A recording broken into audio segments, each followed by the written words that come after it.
Olá, pessoal! Tudo bem com vocês? Hoje nós vamos aprender algo muito bom para as nossas vidas. Pega o seu caderno, pega a sua caneta, faça suas anotações porque você vai precisar. Este aprendizado é para o nosso conhecimento e crescimento espiritual. Amém? Para o ministério que o Senhor Jesus deu para nós. Então vamos lá. Pega a visão. O nosso tema de hoje é sem visual, sem aula? Será? E aí, o que vocês acham? Sem o visual, você consegue dar uma aula? Ou o visual é essencial para que você possa dar uma aula? Conta aí para mim. Pensa aí, né? Eu quero que você anote uma frase aí no seu caderninho. Gente grande tem uma mania de dar explicação sem graça. Será? Você é assim? Você pensa assim? O seu aluno está retendo desta forma que você está dando uma opinião sem graça? Como está sendo? Fala para mim. Vamos lá. Uma pergunta para vocês. Quando você faz um visual bonito, bem ilustrativo, você acha que a sua aula está sendo bem produtiva? Sim ou não? Responde aí. Não. Um visual bem produtivo, bem lindo, bem desenhado, bem colorido, não quer dizer que a aula está sendo boa, está sendo passada. Porque muitas das vezes você se apoia no visual para dar a sua aula. Você pega o visual, né? E fala, agora sim, as crianças vão entender só de olhar, né? Não, você tem que falar também, né? Você tem que dar a explicação daquilo que está sendo mostrado para a criança. Anotem aí. O visual é importante, mas ele não é o suficiente. Ele é o coadjuvante, o protagonista. É a mensagem que você vai entender. Visual é diferente de uma forma criativa. Para quem faz o recurso, Deus fala com ele. A forma que você transmite a palavra nem precisa de recurso visual. Vamos lá. Quando a gente está preparando um recurso visual, você já está meditando na sua lição. Você já está trabalhando dentro do seu ser a sua lição. Então, você está recortando, você está colocando ali em cima da produção do seu recurso amor, dedicação. Você está pensando ali, né? E o Espírito Santo trabalhando dentro de você, como eu vou dar esta aula, né? Como que essa aula vai ser? Então, você já vai imaginando, você vai usando a sua criatividade neste momento. A forma que você transmite esse visual, ela pode ter várias receptividades para a criança, né? Um exemplo, isso aqui é a capa do meu caderno, viu, gente? Que eu pedi para a Nath fazer para mim. Você pega um visual e mostra para a criança. Tá bem colorido, bem produzido o meu visual? E se eu falar, ó, isso aqui é uma capa de caderno, tá? Que eu tô estudando e blá, blá, blá, e pronto. Você acha que a criança vai receber? Não. A forma de você protagonizar a sua história, que você conseguir alcançar o coração da criança, ali você conseguiu o coração dela. Ali você conseguiu a atenção da criança. Vamos lá para mais anotações. O problema do uso contínuo do recurso visual. Para o professor. Para o professor, para você, o uso contínuo vai te tomar o seu tempo. Sempre você vai ter que estar buscando, né? Comprar o seu material, na verdade. Você vai estar ali maquinando como que você vai recortar, tendo que imprimir molde, colagem, tudo isso. Tá? E requer de você também o seu tempo, não é verdade? E muitos deixam este tempo de recurso visual para a última hora. Aí, sabe o quê? Mais ou menos. Aí você vai, eu vou levar que eu fiz assim mesmo, assim tá bom. E não é assim que funciona, né? Vamos requerer um tempo, né, maior lá atrás das nossas atividades. Todo dia você vai lá, pega o seu visual, monta, medita em cima do que você está trabalhando. E para o aluno, olha, a observação do aluno. Ele inibe o aluno de socializar, né? Algumas das vezes, a professora está ali mostrando o visual para o aluno, como que ele vai socializar? Como que ele vai ficar falando? Tem criança que fala, né? Tem criança que consegue, né, ali dialogar com você, vendo o visual, mas tem criança que não consegue, né? Principalmente, eu vejo que isso acontece na idade de 5, 6 anos. Você mostrando o visual, as crianças, ela não capta, né? Ela não interage com você. E acontece também, gente, que eu já escutei algumas das vezes e algumas outras professoras comentando assim. Eu achei muito engraçado. Que ela foi dar uma aula e que ela levou Abraão, né? Numa determinada aula dela. Fez o bonequinho do Abraão, pá. E mais pra frente, ela não aproveitou o mesmo Abraão. Ela levou um outro modelo de Abraão que ela tirou da internet. E ela foi dar aula dela. E o aluno questionou ela. Uai, tia, por que esse Abraão tá diferente do outro? O outro Abraão era assim, e esse tá assado.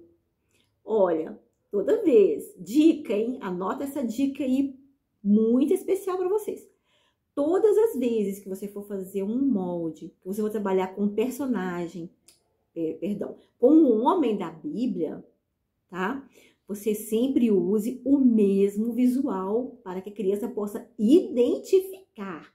Se você for usar Jesus de uma determinada forma, use o mesmo Jesus, não fique trocando de Jesus. Se você for usar Esther, Ruth, Davi, Samuel, usem sempre o mesmo rostinho, para que a criança, ao ver, ela não veja uma imagem distorcida da aula que você está dando. Essa dica aí é valiosa. Vamos lá? Ao invés de trabalhar e focar na nossa mensagem, você não teve tempo de deixar Deus falar. Porque o visual, algumas das vezes, você se apoia tanto nele que você não deixa agir, né?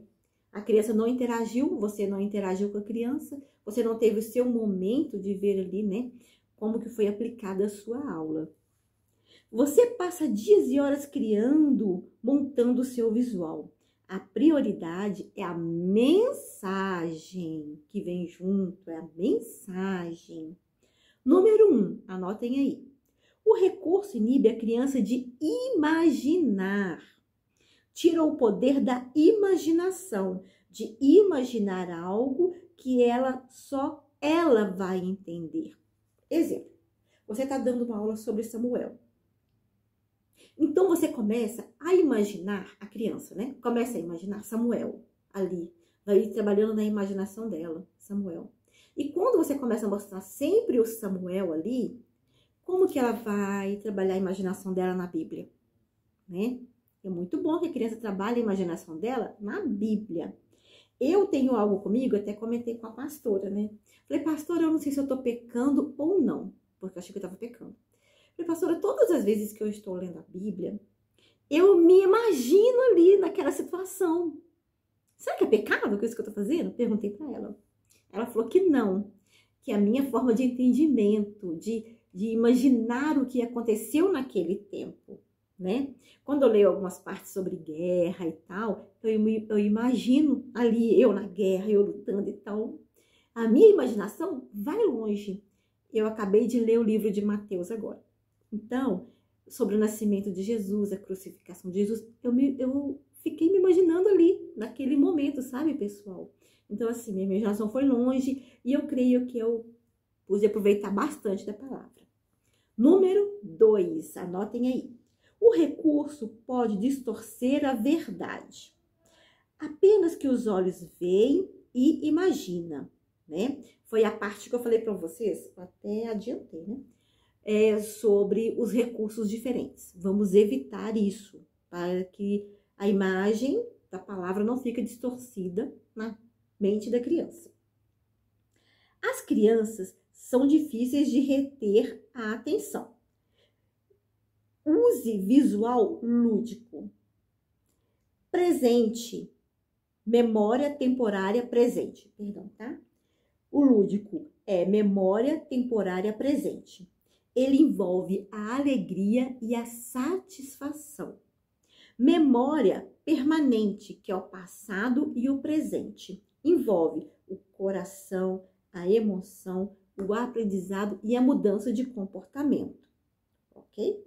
O visual não muda a vida de uma criança, mas o professor que tem que mudar, viu? Fique bem claro. Quando você prepara um visual, não é o visual que vai transformá-la, é a forma que você vai expressar, né? É como você vai transmitir a palavra para a criança, o ensinamento. Precisamos deixar nossa marca, nossa maneira de agir, ok?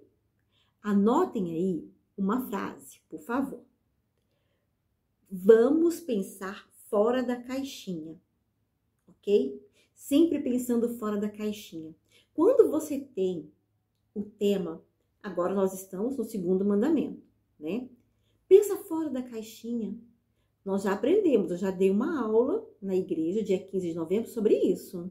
Até coloquei também no Telegram, né? O PDF sobre o que nós aprendemos. Sobre técnica, método, conteúdo, né? Sobre tudo isso. Então, pense fora da caixinha. Saiba se organizar, tá? Para montar a sua aula, tá bom? Tem professores que eu vejo, né, as aulas de ensino, que conseguem dar aula, gente, com canetas, com cola, sabe? Mostrando para a criança e fazendo gesto. Pense fora da caixinha. Não se apoie só no visual. Tenta ser criativo. A pessoa mais criativa está com você, que é o Espírito Santo. Porque ele derrama sobre a sua vida uma unção de criatividade sobrenatural. Amém? O professor também, uma coisa muito importante que nós não fazemos muito. Nós focamos, às vezes, no recurso visual, né, na produção da aula, e nós esquecemos de um detalhe, das lembrancinhas. As lembrancinhas, temos duas questões de lembrancinhas. Número 1, tem criança que ama as lembrancinhas, não é verdade? Tem criança que tá ali ansiosa quando ganha a lembrancinha, guarda em casa. E tem criança que não guarda, né? Mesmo nós sabemos que tem algumas partes, né, que não se importam tanto, nós devemos de fazer a lembrancinha. Nós temos que dar lembrancinhas. Gente, o mínimo que você fizer com um EVA, ou com uma cartolina, ou com um papel cartão, você consegue desenhar algo. Você consegue fazer algo para a criança. Escreva à mão. As nossas crianças não vão se importar, elas vão gostar. Pegue ali, olha, o que você fez, o que você recortou. Escreve um versículo. Um pacote de bala é barato.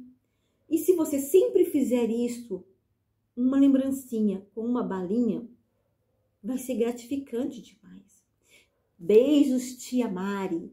Beijos, tia Summer. Coloca lá. A aula do segundo mandamento. Beijos, tia fulana. Coloque seu nome. Isso é muito bom, que o pai também começa a ter uma ligação com o Kids, né? Poxa, as tias estão investindo. Nossa, que diferente. As tias estão fazendo a diferença na vida do meu filho. Não é verdade? Eu quero dar uma atividade para vocês, para que vocês pesquisem e vejam, tá bom? Eu quero que vocês vão lá no YouTube e pesquisem As Águas de Mara. A minha atividade dessa tarefa, né, que eu estudei lá no Efeito de Bênçãos, foi estudar as águas de Mara. O que eram as águas de Mara, né? Foi assim maravilhoso o que eu aprendi, eu fiquei assim maravilhada, porque eu nunca tinha estudado isso, né? Então, as águas de Mara, gente, são águas amargas. E eu gostaria muito que vocês aprendessem sobre as águas de Mara. Eu aprendi, fiquei totalmente maravilhada com a palavra do Senhor, que ela veio até o meu coração. Amém? Então, a atividade de hoje é sobre as águas de Mara, que são águas amargas. O vídeo explicativo, o primeiro vídeo explicativo, ele tem 20 minutos lá no YouTube. Como eu gosto de aprender mais, eu assisti mais 3 vídeos explicativos de pregações, tá? Então, assim, eu aprendi bastante sobre isso. Eu quero que você anote aí uma outra frase. Anota aí, vamos lá? Quanto mais superficial você for na história, menos atenção você terá dos seus alunos. Fica aí essa frase de reflexão para a sua vida. Vou repeti-la. Quanto mais superficial você for na história, menos atenção você terá do seu aluno. Então, que após, essa aula de visuais, você possa refletir, que você possa se empenhar com o coração aberto para ensinar as nossas crianças, que elas estão bem necessitadas, né? De ouvir, de aprender, de sentir, de imaginar ali tudo que conhece, tudo que acontece dentro da palavra. Amém, meus irmãos? Deus abençoe a vida de vocês e eu amo cada um de vocês. Em nome de Jesus. Um beijo.